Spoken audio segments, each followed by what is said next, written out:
마하.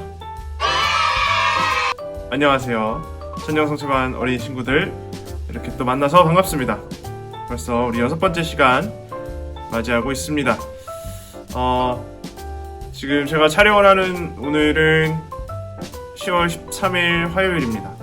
어제부터 우리 거리두기가 1단계가 되어서 아마 이번 주 토요일 미사 때, 그러니까 우리 친구들이 영상을 보고 있을 때쯤이면 우리 아주 오랜만에, 어쩌면 거의 처음으로 우리 친구들 성당 미사에 많은 친구들이 와서 함께 미사를 한 후일 거라고 생각을 합니다. 아주 설레고 기대하고 있습니다. 그래서 행복한 시간 보내기를 기대하면서 오늘 교리 시작하겠습니다. 오늘 시작 기도는 사도신경을 바치겠습니다. 여러분들 잘 외우고 계시죠? 우리 매주 미사 때에도 하는 기도문이기 때문에 잘 외우고 있으리라고 생각합니다. 사도신경을 함께 바치겠습니다. 성부와 성자와 성령의 이름으로 아멘. 전능하신 천주 성부, 천지의 창조주를 저는 믿나이다. 그 외아들 우리 주 예수 그리스도님, 성령으로 인하여 동정 마리아께 잉태되어 나시고 본시오 빌라도 통치 아래에서 고난을 받으시고 십자가에 못 박혀 돌아가시고 묻히셨으며 차승에 가시어 사한날에 죽은 이들 가운데서 부활하시고 하늘에 올라 전능하신 천주 성부 오른편에 앉으시며 그리로부터 산이와 죽은 이를 심판하러 오시리라 믿나이다. 성령을 믿으며 거룩하고 보편된 교회와 모든 성인의 통공을 믿으며 죄의 용서와 육신의 부활을 믿으며 영원한 삶을 믿나이다. 아멘. 성부와 성자와 성령의 이름으로 아멘. 네, 그래서 우리가 방금 바친 사도신경에는 예수님에 관한 이야기가, 예수님에 관한 우리의 믿음을 고백하는 말들이 담겨 있습니다. 예수님이 어떻게 태어나셨고, 그렇죠? 어떻게 돌아가셨고, 승천하시고, 그 다음에 지금까지 우리를 잘 보살펴 주신다라는 내용이 담겨 있습니다. 자, 그런데 어떻게 사셨는지 이 기도문에 나와 있지 않네요. 예수님이 어떻게 사셨다라는 것을 오늘 배우겠습니다. 특별히 예수님이 사시면서 어떠한 내용의 가르침을 제자들에게 주셨고 또 어떤 기적을 보여주셨는지, 그 말씀, 가르침, 기적들을 통해서 예수님이 무엇을 전하고 싶으셨는지 우리 오늘 6번째 시간을 통해서 알아보도록 하겠습니다. 네, 우선 성가를 하나 듣도록 하겠습니다. 자, 교재는 오늘 배울 내용은 국과입니다. 국과는 50쪽이 아니라 49쪽에서 시작하는데 우리가 배우려고 하는 성가가 50쪽에 있습니다. 자, 교재 50쪽을 펴보겠습니다.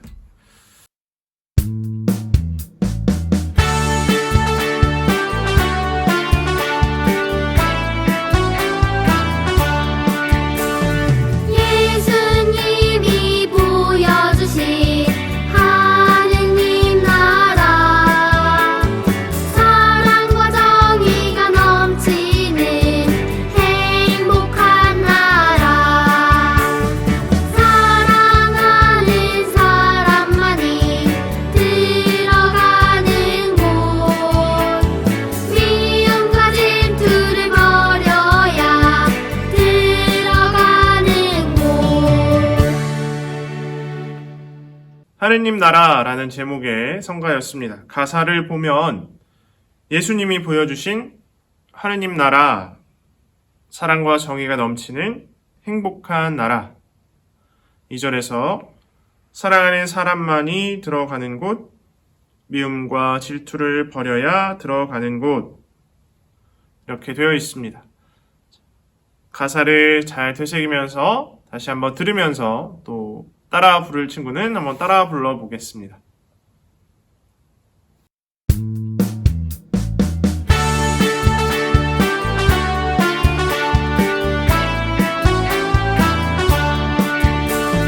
예수님이 보여주신 하느님 나라, 사랑과 정의가 넘치는 행복한 나라, 사랑하는 사람만이 들어가는 곳, 미움과 질투를 버려야 들어가는 곳.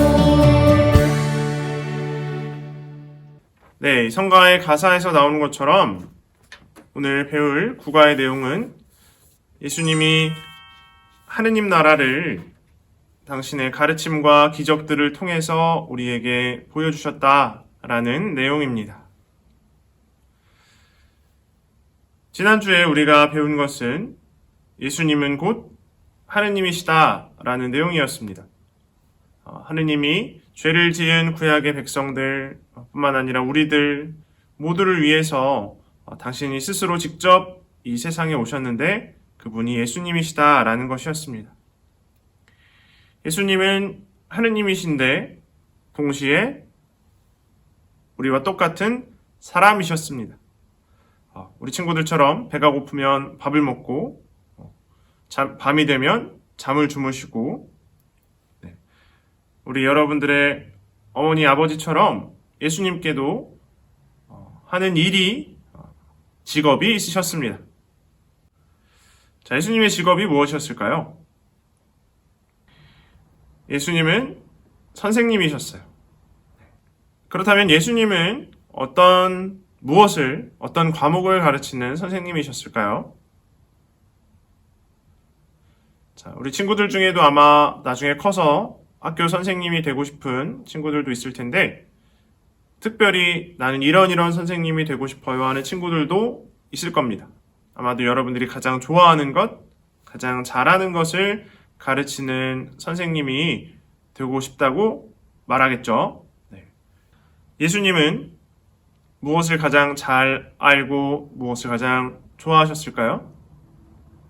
당연하죠. 하느님이셨으니까 하느님에 대해서 가장 잘 아시고 하느님 나라에 대해서 가장 잘 아십니다. 그래서 예수님이 가르치셨던 과목은 하느님 나라입니다. 이런 것을 배워요. 1번을 우리 같이 한번 읽어보겠습니다. 예수님은 말씀과 행동으로 하느님 나라를 보여주셨어요. 예수님이 어떤 말씀을 하고 어떤 행동을 해서 사람들에게 하느님 나라를 가르치셨는지 차근차근 보도록 하겠습니다.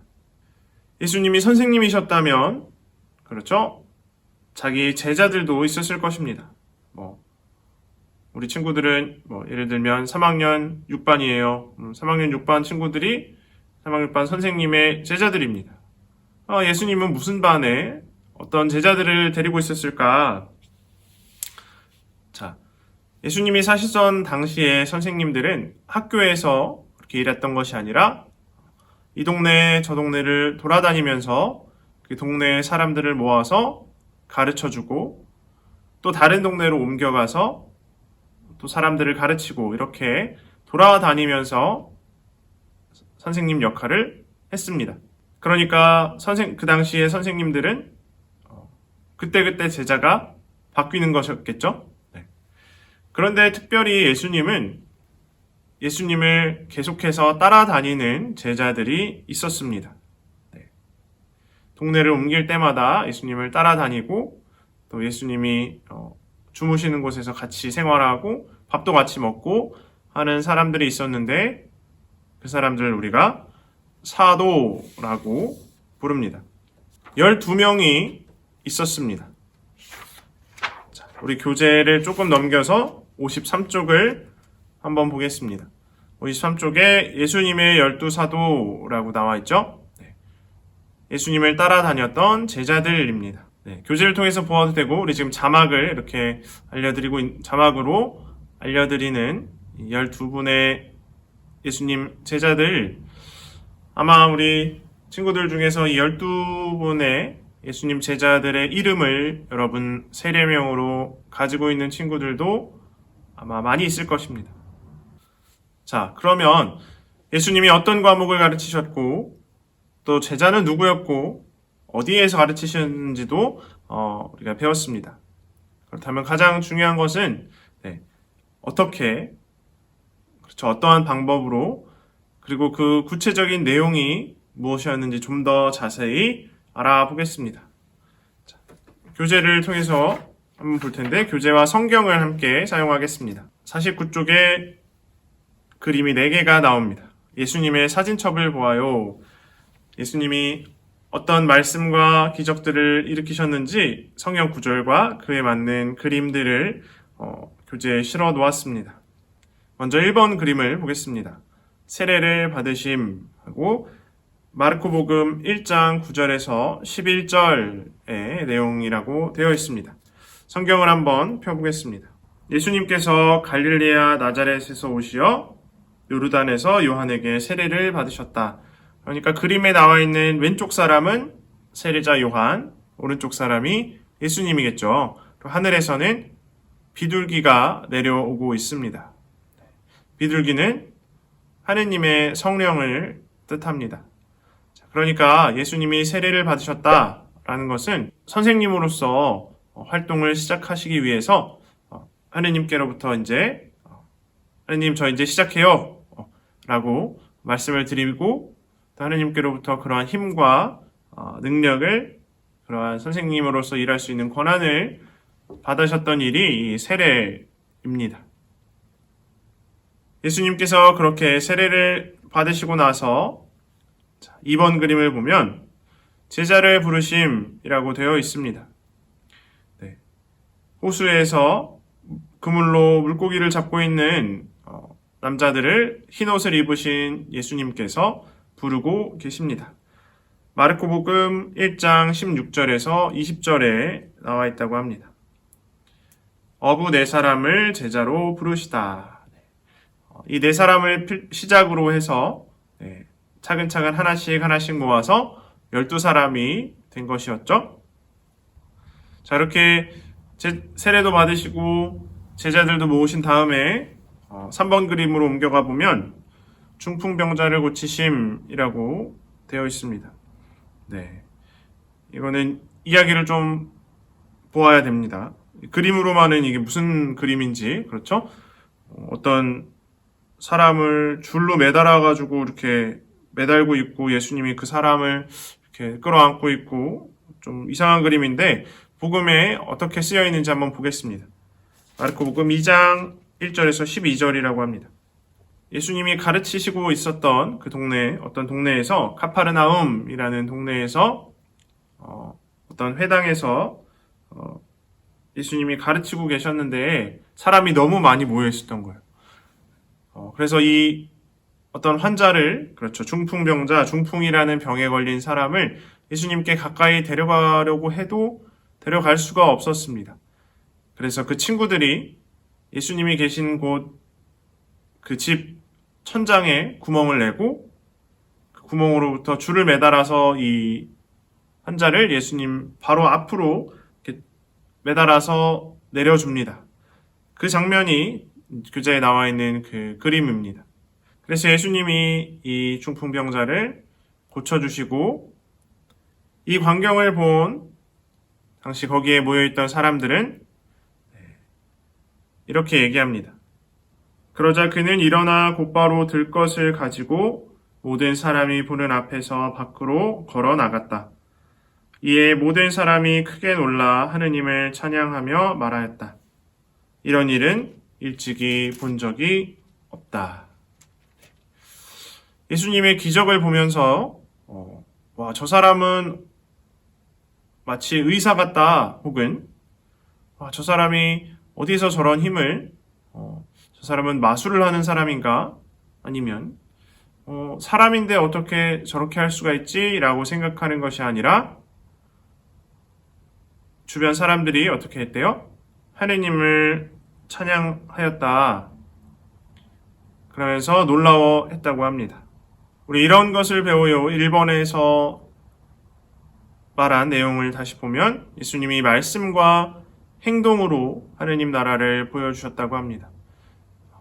이 3번 그림, 예수님이 아픈 사람을 이렇게 기적적으로 고쳐주신 이러한 행동을 통해서도 하느님 나라를 보여주셨고, 그랬기 때문에 사람들이 하느님을 찬양했다라고 나오고 있습니다. 몇 가지 그림은 이제 건너뛰어서 두 번째 페이지 50쪽으로 가서 8번 그림을 한번 보겠습니다. 자, 자케오를 부르심이라고 되어 있습니다. 나무 위에 어떤 사람이 올라가 있고 예수님이 그 사람을 향해서 손을 뻗고 계십니다.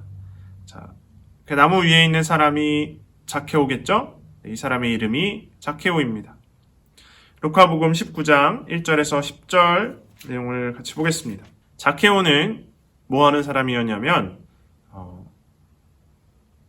같은 나라 사람들에게서 세금을 걷어서 그 당시에 이스라엘 사람들을 괴롭히고 있던 다른 나라 로마라는 나라의 사람들에게 주던 그 돈을 주던, 그러니까 말하자면 같은 나라 사람들에게는 배신자, 나쁜 사람이었습니다.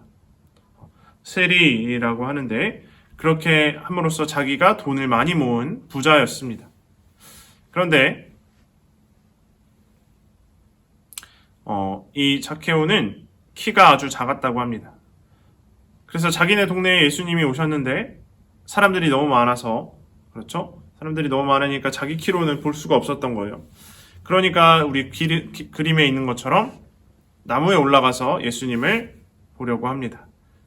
그 모습을 보시고 예수님이 자케오를 부르시면서 너희 집에 가서 내가 오늘 같이 식사를 하면 좋겠다라고 이렇게 먼저 말씀을 하십니다. 이 이야기를 통해서 예수님이 어떻게 하느님 나라를 보여주셨는가를 알 수 있습니다. 이 자케오 이야기의 마지막 구절을 같이 함께 보겠습니다. 19장의 10절입니다. 마지막 구절에 사람의 아들은, 사람의 아들이라는 것은 예수님을 의미합니다. 사람의 아들은 잃은 이들을 찾아 구원하러 왔다. 잃은 이들, 잃어버린 사람을 찾아서 구원하려고 왔다고 합니다. 무슨 뜻이냐면 자케오가 어떤 사람이라고 그랬어요? 나쁜 사람이라고 했습니다. 당시 주변 사람들이 보기에 이 사람은 자기 이익을 위해서 같은 나라 사람들을 배신하는 그런 나쁜 사람이었고, 그렇기 때문에 하느님께 구원을 받을 수 없는, 하느님 나라에 들어갈 수 없는 그러한 사람이었습니다. 그런데 예수님이 이러한 사람에게 먼저 다가가십니다. 그렇게 예수님이 먼저 다가가자 자케오가 어떻게 합니까? 자기가 그동안 나쁜 짓으로 모아왔던 돈을 다 돌려주고 앞으로는 착하게 살겠습니다 라고 돌아섭니다. 회개합니다. 그러니까 예수님이 보여주신 하느님 나라라는 것은 차별이 없고, 그렇죠? 아무리 나쁜 사람이더라도 스스로 뉘우치고 반성하고 자신의 행동을 바꾸려고 한다면 들어갈 수 있는 그러한 나라를 예수님이 보여주신 것입니다. 우리 이런 것을 배워요. 2번을 읽어보겠습니다. 49쪽에 하느님 나라는 사랑과 정의가 넘치는 행복한 나라예요. 사랑과 정의가 넘치는 곳이라면 아주 잘난 사람들, 그렇죠? 똑똑하고 기도를 열심히 하고 그런 사람들, 소수의 사람들만 들어갈 수 있는 그런 곳이라면 안 되겠죠.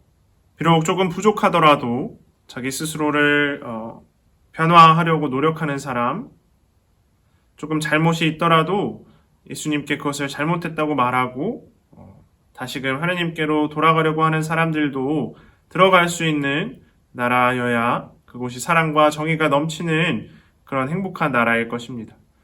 예수님은 그 전까지는 아무나 들어올 수 없었던 선택받은 적은 사람만 들어올 수 있었던 그런 하느님 나라를 누구에게나 기회를 주십니다. 누구나 들어올 수 있는, 회개한다면 누구나 들어올 수 있는 곳으로 만들어 주십니다. 그래서 그 하느님 나라가 진짜로 사랑과 정의가 넘치는 행복한 나라가 될 수 있게 해주십니다. 자, 우리 지난주에 복음 기억나시나요? 혼인잔치의 비유 복음을 들었었습니다. 그렇죠? 혼인잔치에 왕이 사람들을 초대하는데 처음 초대했던 사람들이 오지 않자 모든 사람들을 다 혼인잔치에 초대합니다. 네. 예수님이 바로 그렇게 하느님 나라에 모든 사람들을 초대해 주시는 그런 분이십니다. 이렇게 예수님이 당신의 가르침, 특별히 기적들, 그다음에 함께 사람들과 어울리시는 그러한 여러 가지 말씀과 행동을 통해서 하느님의 사랑, 하느님의 정의, 특별히 사람을 차별하지 않고 착하게 살려고 이제부터라도 노력하는 모든 사람들에게는 당신이 함께 해주시고 사랑을 베풀어 주신다라는 것을 예수님이 보여주셨습니다. 예수님께서 보여주신 하느님 나라는 그러한 공정하고 사랑이 넘치는 하느님의 나라였습니다. 자, 그렇다면 그러한 예수님과 우리가 이렇게 가까워지려고 그러한 예수님의 몸을 받아 모시려고 교리를 배우고 있는 우리들은 예수님을 따라서 어떻게 행동할 수 있을까라는 생각을 해보아야 합니다. 이런 것을 배워요 3번을 보면 나는 예수님을 따라 하느님 나라가 이 땅에 오도록 노력해요 라고 되어 있습니다. 우리가 어떤 실천들을 통해서 어떤 작은 행동들을 통해서 하느님이 우리를 사랑하고 계신다. 특별히 사람을 차별하거나 가리는 것이 아니라 누구에게나 그 사랑이 전달될 수 있도록 해주시는 것을 우리가 어떤 실천으로 그것을 다른 사람들에게 보여줄 수 있을까? 어쩌면 우리가 남들을 돕는 작은 일들, 그렇죠? 부모님을 도와드리고 어려운 친구를 도와주는 일, 마치 예수님이 기적을 통해서 병자들을 고쳐주신 일과 같을 것입니다. 또 친구들이 나와 다르다고 해서 어떤 친구는 나보다 키가 작고 좀 덜 잘생겼고 어떤 친구는 좀 나보다 집이 가난한 것 같고 그런 것과 상관없이 모든 사람들을 똑같이 사랑하고 친하게 지낼 수 있다면 그것으로 예수님이 보여주신 하느님 나라를 이 땅에서 우리도 실천하는 이 땅에 오도록 하는 행동들이 아닐까라는 생각을 함께 해봅니다. 네, 오늘은 예수님의 가르침, 예수님의 기적에 대해서 배웠는데 이어서 우리 하느님의 아들이신 예수님을 이 땅에서 낳아주신 성모님, 우리 어머니이신 마리아에 대해서 짧게 조금 더 배우고 오늘 시간을 마치겠습니다. 지난주에 성탄에 대해서 배우면서 예수님을 낳으신 분, 성모 마리아님에 대해서 말씀드렸었는데 어떤 분이라고 했죠? 네. 자신이 죽을 수도 있음에도 불구하고 하느님의 말씀에 순종하신 분, 그렇게 해서 예수님을 성령으로 잉태하셔서 낳아주신 분이라고 말씀드렸습니다. 그런데 이 성모님은 예수님의 어머니일 뿐만 아니라 예수님을 따르는 하느님을 믿는 우리 모두의 천주교 모든 신자들의 어머니입니다. 자, 성모님도 여러분의 엄마처럼 여러분을 보호해주고 사랑해주고 계시기 때문에 우리 모두의 어머니, 특별히 우리의 영과 육신을 모두 지켜주시기 때문에 그런 어머니다라고 하는 것입니다. 무엇보다 예수님이 우리 다음 주에 배우겠지만 예수님이 십자가 위에서 돌아가시면서 특별히 성모님께 자신을 따르는 제자들을 부탁하셨습니다. 어머니, 이 제자가 이제부터 어머니의 아들이니까 잘 부탁드려요 라고 하고 돌아가셨습니다. 그래서 지금까지도 우리가 성모님을 어머니로 모시고 성모님은 우리를 자녀로 보호해 주십니다. 그래서 우리가 바치는 기도문들 중에 그렇죠, 성모님께 바치는 성모송도 있고 또 오늘 배우게 될 묵주기도라는 것도 있습니다. 자, 그렇다면 성모님도 예수님처럼 하느님과 같은 신이신가? 그렇지 않습니다. 성모님은 우리와 똑같은 사람입니다. 예수님은 사람이기도 하고 하느님이기도 한데 성모님은 사람이십니다. 하지만 사람 중에서는 가장 하느님과 가까운, 하느님과 친한 사람이기 때문에 성모님이 하시는 말씀이라면 무엇이든지 하느님께서 들어주십니다. 그렇기 때문에 우리가 성모님을 어머니로 모시면서 성모님께 우리가 원하는 것들, 우리가 부족한 것들을 기도하는 것입니다. 그렇게 하면 성모님이 직접 들어주시지는 못하지만 하느님께 부탁해 주십니다. 우리들 대신에 하느님과 우리보다 훨씬 가까이 계시는 성모님이 우리가 원하는 것을 하느님께 대신 말씀드려 주시는 것입니다. 자, 그래서 성모님께 하는 기도 가운데서 우리가 가장 많이 하고 또 대표적인 기도가 우리 교재 71쪽에 나와 있는 묵주기도입니다. 자, 그 그림을 보면 묵주 그림이 나와 있습니다. 자, 묵주는 우리가 기도할 때 쓰는 이 목걸이 같이 생긴 이것의 이름입니다. 이것을 묵주라고 부르고 이것을 사용해서 기도를 한다 그래서 묵주기도입니다. 자, 묵주기도를 하기 위해서는 지금까지 여러분들이 외웠던 기도만 잘 알면 충분합니다. 자, 첫 번째, 사도신경, 주님의 기도, 성모성, 영광송. 이 네 가지 기도문만 알면 다른 것들은 책을 보고 하면 되기 때문에 여러분들도 묵주기도를 할 수 있습니다.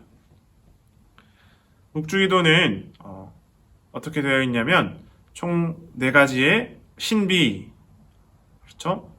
신비로운 사건, 네 가지 주제로 되어 있고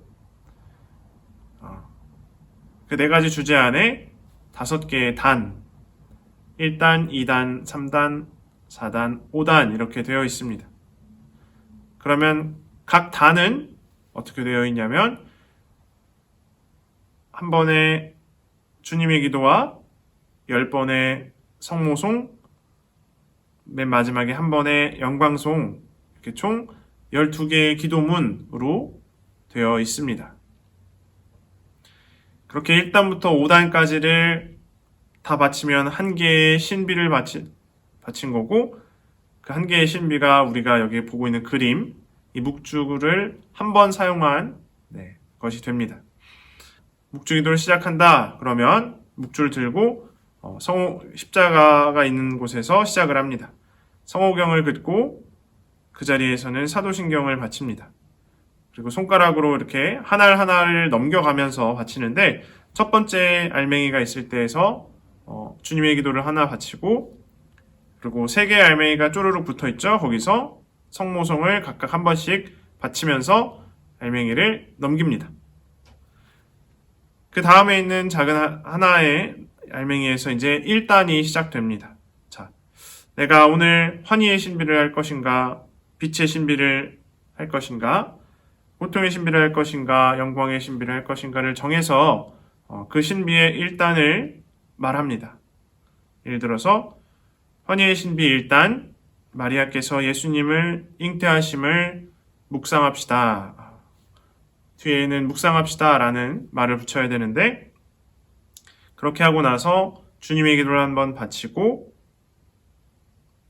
이제 그 1단이 시작됩니다. 자, 한 가지 빼먹었죠? 거기에 교재에 써져 있는 순서대로 하면 됩니다. 성모송 3번을 하고 났으면 그 끝에 영광송을 바치고 거기까지 해야 이제 시작하는 부분의 기도가 끝나고 1단으로 넘어갑니다. 그래서 1단을 외치고 그 다음에 주님의 기도를 한번 하고 왼쪽으로 출발해서 성모송 10번을 쭉 하고 나서 마지막 단독으로 있는 떨어져 있는 아래서 끝맺는 기도로서 영광송을 바칩니다. 영광송까지 하면 이제 묵주기도 한 단이 끝난 거고 이제 그 자리에서 또 다시 신비 2단이 시작됩니다. 각 신비는 예수님과 성모님이 함께 겪으셨던 일들, 특별히 신비로운 하느님이 준비해 주셨던 그런 일들을 묵상하는 글로 되어 있고 하루에 한 신비 정도씩 바치도록 권장하고 있습니다. 자, 이렇게 해서 오늘은 하느님 나라를 보여주신 예수님과 그런 예수님을 따라서 사는 우리들의 모습 어떠해야 되는지를 구과에서 배웠고, 또 그런 하느님 나라를 보여주신 예수님을 낳아주신 성모님, 그분이 하느님과 가장 가까이 계시기 때문에 예수님을 잘 따라서 살 수 있도록 우리를 보호해 주시고 도와주신다 라는 것을 배우면서 더불어서 묵주기도를 하는 법을 잠깐 배웠습니다. 자, 그럼 여러분들이 이번 주에 해야 할 실천사항을 알려드리겠습니다. 네, 당연히 복습회요, 구과에 있는 복습회요를 하시면 됩니다. 우리 방금 묵주기도를 배우면서 보았던 13과 내용들은 나중에 다시 알려드리고, 이번 주에 복습할 부분은 9과 52쪽의 복습회요를 푸시면 되고, 가정에서 실천회요는 첫 번째로 예수님이 하셨던 것처럼 나는 어떤 말과 행동으로 하느님 나라를 세상에 보여줄 수 있을까? 우리 아까 수업하면서 잠깐 생각해 보았죠. 좀 더 잘 생각해 보고 그 내용을 어떤 실천을 할 수 있을지, 어떤 말을 할 수 있을지 그 내용을 댓글에 달아주시고 그대로 실천해 주시기 바랍니다. 그리고 우리 묵주기도를 배웠으니까 써먹어 봐야죠. 묵주기도 한 신비를 다 바치기에 여러분들이 아직은 서투를 수도 있으니까, 일단은 이번 주에는 묵주기도의 한 단을 시작 기도를 하고 시작해서 한 단, 신비는 여러분들이 정하시면 됩니다. 4가지 중에 한 신비 중에 첫 번째 단 1단을 바치시기 바랍니다. 그 바치시는 장면을 여러분들 사진으로 인증샷을 찍어서 우리 선생님들께 제출하시면 되겠습니다. 그리고 끝이 아닙니다. 여러분들이 기도문을 이제 또 외우셔야 되는데, 지난주에 10계명을 내어드렸는데 10계명은 좀 긴 시간을 여러분들이 천천히 두고 외워야 될 것입니다. 나중에 10계명에 관련된 우리 과가 또 있으니까 그때 한 번 더 말씀을 드릴게요. 이번 주에 여러분들이 외워야 될 기도문은 3종기도. 3종기도는 우리 지난 시간 성탄에 배울 때도 잠깐 성경 구절이 나왔지만 성모님에 관한 또 기도이기도 합니다. 3종기도를 외우시기 바랍니다. 할 수 있겠죠? 네. 자, 그러면 우리 오늘은 성모송과 영광송을 바치고 마치도록 하겠습니다. 자, 다음 시간까지 여러분들 건강하고 추워진 날씨에 감기 조심하시고 다음 주 미사 때 또 교리 때 보도록 하겠습니다. 성부와 성자와 성령의 이름으로 아멘. 은총이 가득하신 마리아님 기뻐하소서. 주님께서 함께 계시니 여인 중에 복되시며 태중의 아들 예수님 또한 복되시나이다. 천주의 성모 마리아님 이제와 저희 죽을 때 저희 죄인을 위하여 빌어주소서. 아멘. 영광이 성부와 성자와 성령께 처음과 같이 이제와 항상 영원히 아멘. 성부와 성자와 성령의 이름으로 아멘. 다음 주에 봐요.